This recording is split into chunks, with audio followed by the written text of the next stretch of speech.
नमस्कार मित्रांनो. तर आज मी बनवलेले आहेत मिश्र डाळींचे अप्पे. बघा कसे मस्त टम्म फुगलेले अप्पे आहेत आपले.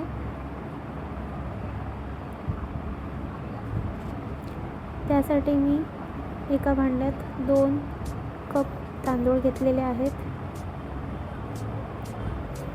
अर्धा कप मुगाची डाळ, अर्धा कप मसूरची डाळ,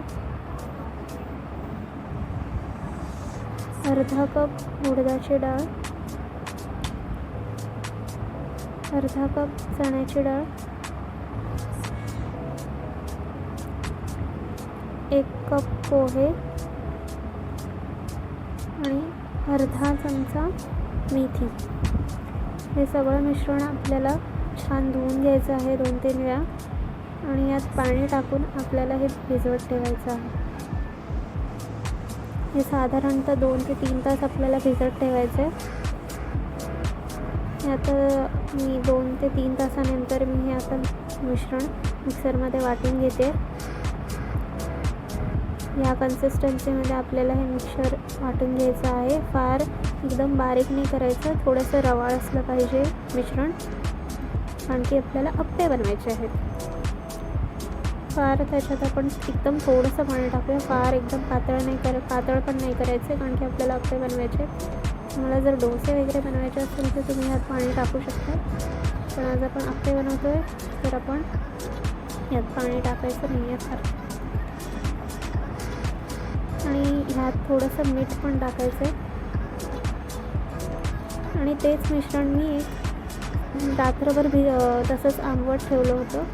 आणि आता हे सकाळी मी अप्पे बनवायला घेते.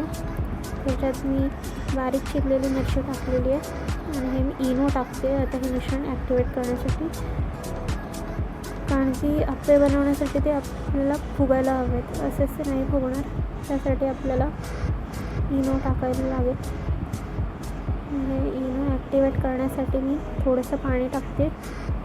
हे छान बुडबुडे आले की आपल्याला छान हलवून घ्यायचं आहे. व्यवस्थित हलवून घ्यायचं आहे आपल्याला.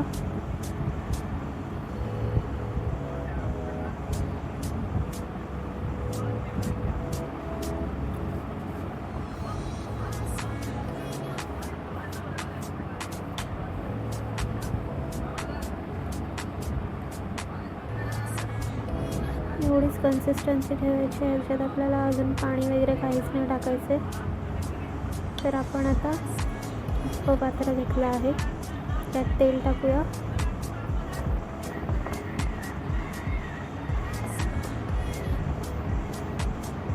आणि आपलं मिश्रण टाकूया.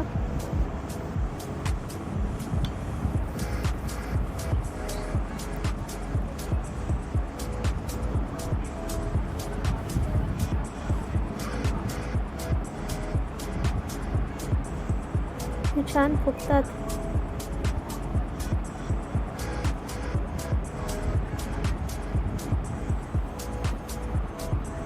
आता आपण याच्यावर एक झाकण ठेवूया 1 मिनटावर. 1 मिनटानंतर झाकण उघडून बघायचे. एका साईडने ते छान लाल झालेले असतील, आपल्याला पलटायचे दुसऱ्या साईडचं बी. बघा किती असे मस्त लाल क्रिस्पी दिसतात आपल्याला हे अप्पे.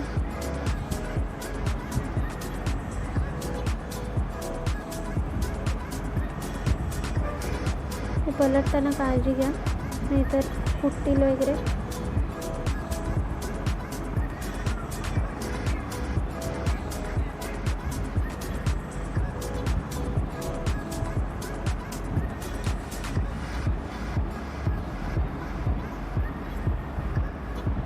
आपल्याला सगळे अप्पे व्यवस्थित क्रिस्पी झाले आहेत एका साईडने. आता आपल्याला दुसऱ्या साईडने पण क्रिस्पी करून घ्यायचे आहेत, लालसर असेच. 1 मिनटं झाकण ठेवूया परत आपण. आता हे आपल्याला बघायचे दुसऱ्या साईडने पण लाल झाले आहेत की नाही. तर हे दुसऱ्या साईडने पण छान फुगले आहेत आणि लाल झाले. तर आता आपण हे काढून घेऊया आणि सर्व करूया. हे मी खोबऱ्याच्या चटणीबरोबर सर्व केले आहेत. थँक्यू.